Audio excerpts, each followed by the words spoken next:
Hi అండి. అందరికీ నమస్కారం. Welcome to my channel. ఈ వీడియోలో ఏపీ ప్రభుత్వ పెన్షనర్లందరికీ ఇప్పుడే అందిన తాజా వార్త అండి. దీనికి సంబంధించిన పూర్తి వివరాలైతే వీడియోలో తెలుసుకుందాము. వీడియోనైతే ఎక్కడే కానీ స్కిప్ చేయకుండా ఎండ్ వరకు చూడండి. అప్పుడే ఇన్ఫర్మేషన్ పూర్తిగా అర్థమవుతుంది. వీడియో చూస్తున్న ప్రతి ఒక్కరు వీడియోకి లైక్ చేయండి ఫ్రెండ్స్. ఈ వీడియోని తోటి పెన్షనర్ మిత్రులతో అయితే షేర్ చేయండి. కొత్తగా మన ఛానల్ చూస్తున్న వారు సబ్స్క్రైబ్ చేసుకోకుంటే వెంటనే మన ఛానల్ అయితే సబ్స్క్రైబ్ చేసుకోండి. దీని ద్వారా నేను చేసే లేటెస్ట్ వీడియోస్ అన్నీ మీ వరకు రీచ్ అవుతాయి.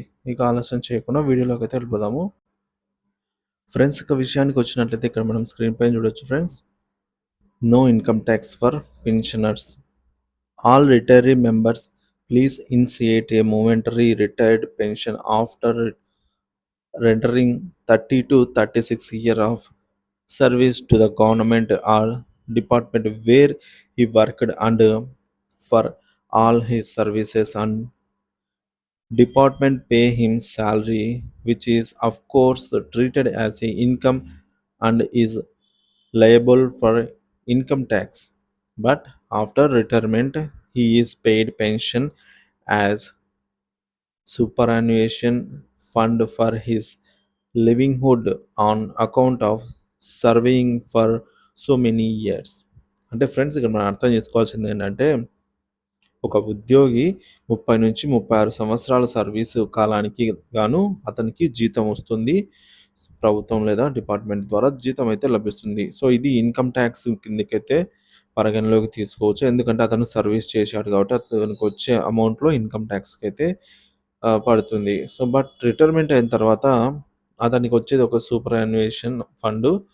సో దీనికి కూడా ఇది కేవలము ఈ సర్వీస్ కాలం ఎంతైతే 36 ఎంతైతే సర్వీస్ కాలం ఉందో దానికి సంబంధించి సర్వీస్ చేసినందుకు వచ్చే డబ్బులు అనేది చెప్తున్నారు. Here is a question raise as the whether why income tax is levied on pensioner. This is not any income for any service or work. This is only deferred deferred ways by the department to the employee who have served department for many years. Then why income tax? So ఇతను service చేసినందుకు గాను so ఆ సర్వీస్లో వచ్చిన amount అయితే income. So తర్వాత ఇచ్చేదాన్ని income tax పరిధిలోకి అయితే రాకూడదు అని అయితే అంటున్నారు. So raise your voice and let it reach the government, discontinue the levy of income tax on pension. If MPs MLAs pension is not taxable, why pensioners pension is taxable? So ఎంపీలు ఎమ్మెల్యేల ఇచ్చే పెన్షన్లో tax ఉండదు, కానీ ఉద్యోగులకు ఇచ్చే service ఉద్యోగులకు కానీ family పెన్షన్లు కానీ ఇచ్చే పెన్షన్లో మాత్రం ట్యాక్స్ ఎందుకు ఉంటుంది? So portion this message to 20 of your friends with a request further portion. So let the pension community and civil society know the facts. So అని చెప్పేసి మనకు ఆర్ఎస్ వర్మ ఐఏఎస్ రిటైర్డ్ అధికారండి. సో చాలామంది పెన్షనర్లు ఏమనుకుంటారంటే ఇదంతా ఫేక్ ఇది అంటారండి. యాక్చువల్గా ఇక్కడ ఎవరు ఇన్కమ్ ట్యాక్స్ లేదని అయితే ప్రకటించలేదు. సో యాక్చువల్ థింగ్ ఏంటంటే ఇన్కమ్ ట్యాక్స్ పెన్షనర్లకు ఎందుకు అని అయితే అడగడం జరుగుతుందండి. సో ఇప్పుడు ఒక ఉద్యోగి ఒక సంస్థ దగ్గర ప్రభుత్వ ఉద్యోగి ఒక డిపార్ట్మెంట్లో పనిచేస్తున్నారు అనుకుందాము. ఈ డిపార్ట్మెంట్లో సో అతను పనిచేసినందుకు గాను అతనికి జీతం అయితే వస్తుంది. సో ఆ జీతంలో కొంత మొత్తము అతని కోసం అయితే జమ చేయడం జరుగుతుంది పెన్షన్ కోసము. సో జీతంకి ఇప్పుడు ఈ మొత్తానికి ట్యాక్స్‌తో కలిపి అయితే ఇక్కడ కట్ చేస్తారు కదా! సో మళ్ళీ ఇక్కడ పూర్తిగా ట్యాక్స్ కట్టిన తర్వాత మళ్ళీ జీతంలో ట్యాక్స్ కట్టాము, పెన్షన్‌లో ట్యాక్స్ కడతాం. సో మళ్ళీ పెన్షన్ ఇచ్చేటప్పుడు మళ్ళీ ట్యాక్స్ ఎందుకు? అదే ఎంపీలకు, ఎమ్మెల్యేలకు ఈ విధంగా ట్యాక్స్ ఏమైనా ఉందా? లేదు కదా! సో సర్వీస్ చేసినందుకు సర్వీస్‌లో కొంత భాగాన్ని దాచుకోవడం వల్ల, అంటే సర్వీస్ చేసేటప్పుడు ఆల్రెడీ ట్యాక్స్ వేస్తారు దానిపైన. తర్వాత ఆ ట్యాక్స్ పడిన తర్వాత దాచుకున్న దానికి కూడా మళ్ళీ ట్యాక్స్ ఎందుకు అనైతే క్వెషన్ రైజ్ చేయడం జరిగిందండి.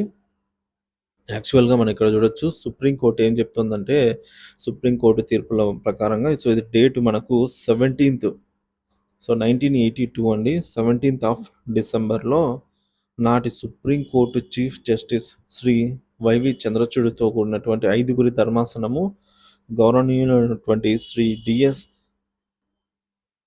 నకార కేసు నుంచి వివరించారండి. సో, చారిత్రాత్మకమైన తీర్పయితే ఇవ్వడం జరిగింది. ఈ తీర్పులో ముఖ్యమైన అంశాలైతే మనం ఈడ గమనించవచ్చు. పెన్షన్ అనేది ఉద్యోగి ప్రాథమిక హక్కు. సో, ఇది హక్కనమాట. పెన్షన్ గత సేవలకు ప్రతిఫలము. సో, ఇక్కడ మనం బాగా చూడొచ్చు. గత సేవలకు ప్రతిఫలము. అంటే ఆల్రెడీ టాక్సబుల్ అయిన అమౌంటు మళ్ళీ టాక్సబుల్ ఎందుకు అని చెప్పడం. సో, పెన్షన్ ఎవరి దయా భిక్ష అయితే కాదు. సో, పెన్షన్ రద్దు చేసే అధికారం ఏ ప్రభుత్వానికి లేదు. సో, పెన్షన్ ఆర్థిక న్యాయం చేకూర్చే సంక్షేమం మాత్రమే. పెన్షనర్ ప్రతి రిటైర్ ఉద్యోగి గౌరవంగా జీవించడానికి ఇచ్చే జీవనభృతి. సో, ఇలాంటి దానిలో ట్యాక్స్ ఎందుకు అని జెప్పేసి సపోజు డాక్టర్లకు ట్యాక్స్ ఉండదు. ఫార్మర్స్‌కు ట్యాక్స్ ఉండదు. సో, ఆ విధంగా పెన్షనర్స్‌కి కూడా ట్యాక్స్ ఫ్రీగా తీసుకొని రావాలి అని జెప్పేసి ఒక విన్నపం అనైతే చెప్పుకోవచ్చండి ప్రభుత్వానికి. So, no income tax for pensioner అనేది ఇప్పుడు మనకు ట్రెండింగ్ అయిందనమాట. సో, విప్లవంలా రాజుకుంది. సో, పెన్షనర్స్‌కి కూడా నో ఇన్‌కమ్ ట్యాక్స్ పరిధిలోకి అయితే తీసుకొని రావాలి. ఎందుకంటే వారి జీవన భృతికి సంబంధించి పెన్షను సరిపోదు కాబట్టి. సో, ఇది ఫ్రెండ్స్. దీనిపై మీ అభిప్రాయాన్ని అయితే వెంటనే కామెంట్ ద్వారా తెలియజేయండి. సో, వీడియో అయితే లైక్ చేయండి, షేర్ చేయండి. Thank you for watching this video.